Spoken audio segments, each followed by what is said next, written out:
नमस्कार, भाग्य चक्र में आप सबका बहुत बहुत स्वागत है। मैं हूं प्रवीण मिश्र और हमारे साथ हैं पंडित शैलेंद्र पांडे जी। पंडित जी, आपका भाग्य चक्र में बहुत बहुत स्वागत है। नमस्कार। आज का कार्यक्रम बहुत खास है।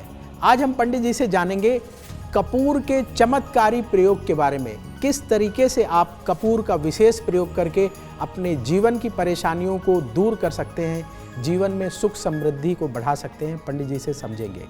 कपूर हम पूजा में इस्तेमाल करते हैं। पंडित जी, ये कपूर का क्या महत्व है? इससे हम क्या क्या लाभ प्राप्त कर सकते हैं? हम पूजा उपासना में बहुत सारी ऐसी चीज़ों का प्रयोग करते हैं जो बहुत जीवन में अच्छा प्रभाव पैदा करती हैं और जिनका स्वास्थ्य पर और मानसिक स्थिति पर बड़ा अच्छा असर पड़ता है। उसमें से एक वस्तु है कपूर। कपूर इतना महत्वपूर्ण क्यों माना जाता है? देखिए, कपूर एक विशेष तरह का रसायन है, केमिकल है, जो एक खास वनस्पति से, एक प्लांट से प्राप्त होता है।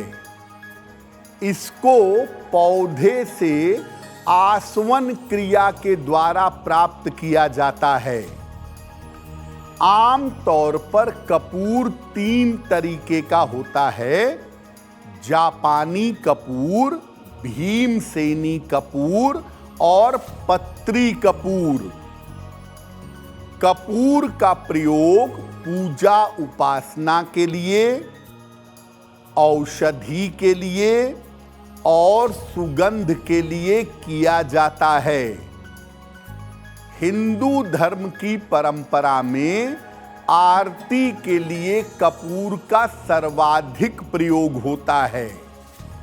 और अब जब से हमने कपूर के गुणों को समझा है, तब से हम लोग कपूर का ऐसा प्रयोग भी करते हैं जिससे इसकी सुगंध पूरे घर में फैल सके। आप सब अपने घर में जब भी पूजा होती है तो कपूर का प्रयोग करते हैं। पंडित जी, ये कपूर किस तरीके से हमारे मानव जीवन पर असर डालता है? अब ये जानते हैं कि जब आप कपूर का प्रयोग करते हैं तो इसका आपके ऊपर, या कोई भी व्यक्ति प्रयोग करता है तो उसके ऊपर इसका प्रभाव कैसे पड़ता है। देखिए, कपूर की जो सबसे महत्वपूर्ण प्रॉपर्टी है, कपूर की जो सबसे बड़ी विशिष्टता है, वो उसकी सुगंध है। कपूर की सुगंध मन को एकाग्र कर देती है, मन को पूरी तरह से कॉन्संट्रेट कर देती है। और कपूर की जो अग्नि है, जब हम आरती में जलाते हैं तो कपूर से अग्नि प्रज्वलित होती है, वो कफ का और वात का नाश कर देती है। कपूर का सेवन आयुर्वेद से सलाह लेकर के किया जाए तो ये दर्द का नाश करता है। लेकिन ज्यादा मात्रा में कपूर का प्रयोग मादक प्रभाव पैदा करता है, विष का प्रभाव पैदा करता है। कपूर की सुगंध ही सबसे महत्वपूर्ण चीज है उसकी। और कपूर की खुशबू आपके मन की नकारात्मकता को दूर कर देगी, आपके स्वास्थ्य को बेहतर कर देगी, आपकी चिंता को पूरी तरह समाप्त कर देगी। इसीलिए कपूर की सुगंध का प्रयोग जीवन में जब भी संभव हो अवश्य करना चाहिए। जब हम आरती करते हैं तो आपने देखा होगा लास्ट में कपूर भी जलाते हैं। तो पंडित जी, आरती में कपूर का प्रयोग कैसे करें? अब आपको बताते हैं कि जब आप आरती करते हैं तो आरती में कपूर का प्रयोग किस तरीके से करेंगे। एक बड़े से चौड़े मुंह का पात्र ले लीजिए, जैसे छोटा भगोना हो या छोटा तसला हो, चौड़े मुंह का पात्र हो, उसमें कपूर रखिए। इसमें अग्नि प्रज्वलित करिए। इसके बाद इस अग्नि को देवी या देवता के समक्ष घुमाइए। पहले उनके चरणों पर, फिर उनकी नाभि पर और फिर उनके चेहरे पर। इसके बाद कपूर की अग्नि से ओम की आकृति बनाकर आरती पूरी करिएगा। अग्नि को जब आप लेंगे अपने हाथ में, थाल को या उस पात्र को, तो हृदय या इसके ऊपर रखिएगा, नीचे मत करिएगा। अपने हृदय के पास रख के, भले ही आप झुक जाएं, लेकिन अपने हृदय के पास रखिएगा आरती के समय।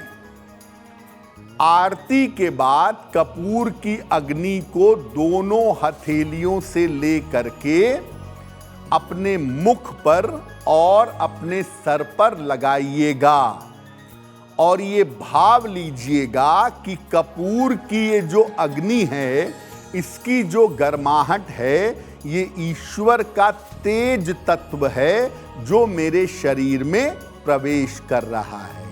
औषधि के रूप में भी कपूर का प्रयोग किया जाता है। पंडित जी, औषधि के रूप में कपूर का प्रयोग कैसे करना चाहिए? अब ये जानते हैं कि औषधीय रूप से, दवाई के रूप में अगर कपूर का प्रयोग करना है तो कैसे करेंगे।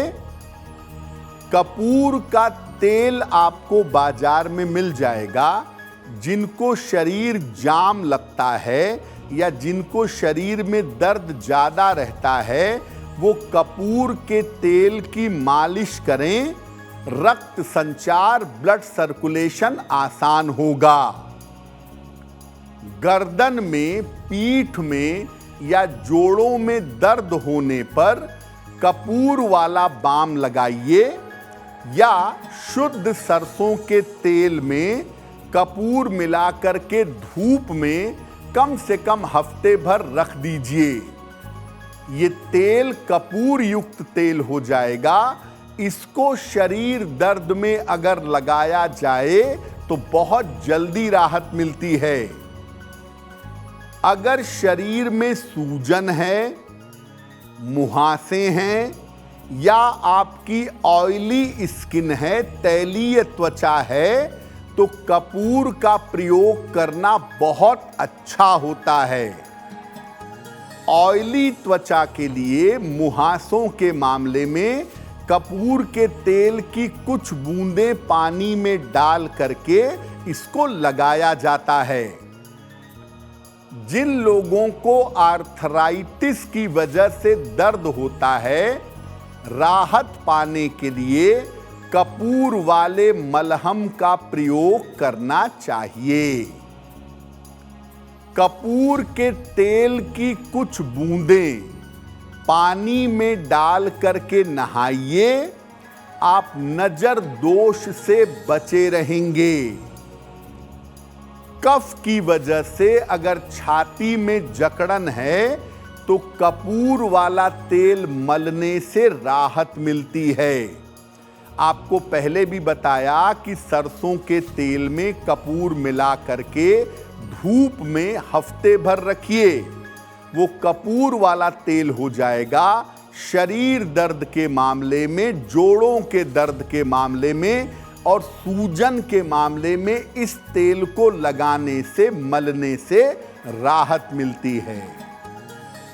देखिए, आपको पहले भी बताया है कि कपूर की सुगंध बहुत इंपॉर्टेंट है। आपको लगता है कि आपके घर में निगेटिव एनर्जी है, नकारात्मक ऊर्जा है, आप घर में घुसते हैं, सर भारी हो जाता है, मन परेशान हो जाता है, या घर के लोगों में बीमारियां बहुत रहती हैं, तो आजकल डिफ्यूज़र्स आते हैं जिसमें ऊपर के पात्र पर आप कपूर रख दीजिए और नीचे एक छोटी सी टी लाइट मोमबत्ती जला दीजिए, तो कपूर की खुशबू धीरे धीरे धीरे धीरे पूरे घर में फैलेगी। कपूर की खुशबू आपके घर में जहां जहां तक फैलेगी, वहां वहां से निगेटिव एनर्जी लंबे समय तक दूर हो जाएगी। आप दूसरा काम ये भी कर सकते हैं कि जब शाम को घर में आरती करते हैं तो आरती करने के बाद आरती की अग्नि को पूरे घर में, हर कमरे में, बालकनी वगैरह में घुमाइए। इससे भी कपूर की सुगंध पूरे घर में फैलेगी और निगेटिव वाइब्रेशन, नकारात्मक तरंगे, नकारात्मक ऊर्जा, इससे आपको बड़ी आसानी से छुटकारा मिल जाएगा। अब वक्त है ऐसा क्यों जानने का। पंडित जी, बहुत सारे लोग ऐसा कहते हैं कि महिलाओं को शंख नहीं बजाना चाहिए, ऐसा क्यों?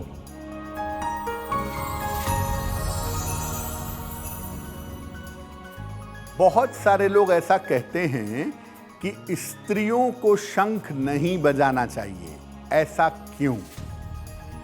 देखिए, शंख एक पवित्र वाद्य तो है ही, शंख एक पवित्र चीज है जिसका पूजा में उसकी ध्वनि का हम प्रयोग करते हैं। और शंख बजाने से फेफड़े मजबूत होते हैं, हृदय मजबूत होता है, शरीर का, मुख का व्यायाम भी होता है। ऐसा कुछ भी नहीं है कि स्त्रियां शंख नहीं बजा सकती, केवल पुरुष बजा सकते हैं। कोई भी शंख बजा सकता है। पूजा के आरंभ में, मध्य में, अंत में शंख बजा सकते हैं। दो बातों का ध्यान रखिए। मध्य रात्रि में यानी 9-10 बजे के बाद शंख मत बजाइए। और जो गर्भवती महिलाएं हैं उनको शंख नहीं बजाना चाहिए। बाकी सामान्य महिला कोई भी शंख बजा सकती है, उसको बजाने में कोई भी दिक्कत नहीं है।